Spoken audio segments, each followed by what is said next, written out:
നമ്മുടെ ജീവിതത്തിൽ നമ്മളൊന്ന് പരുങ്ങുന്നത് എപ്പോഴാണ്? അല്ലെങ്കിൽ നമ്മുടെ ജീവിതത്തിൽ എപ്പോഴെങ്കിലും ഒരു പ്രതിസന്ധി കടന്നു വരുമ്പോൾ, അല്ലെങ്കിൽ സഹനങ്ങൾ കടന്നു വരുമ്പോൾ നമ്മളൊന്ന് പരുങ്ങാറുണ്ട്, ഒന്ന് ഇളകാറുണ്ട്.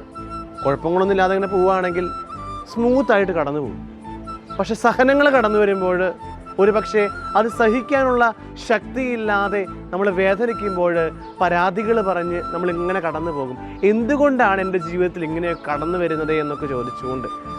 സ്നേഹമുള്ളവരെ, ഈശോ ഓർമ്മിപ്പിക്കുന്നുണ്ട്, ഓരോ സഹനങ്ങളും തമ്പുരാൻ്റെ കുരിശുമരണത്തോട് ചേർത്ത് വെച്ചുകൊണ്ട് മുന്നോട്ട് പോകുവാനായിട്ട്, ആ സഹനങ്ങൾ സഹിച്ചുകൊണ്ട് മുന്നോട്ട് പോകാനായിട്ട് നമുക്ക് സാധിക്കുകയാണെങ്കിൽ നമ്മുടെ ജീവിതം നമ്മൾ നേടിക്കഴിഞ്ഞു എന്നാണ് പറയുക.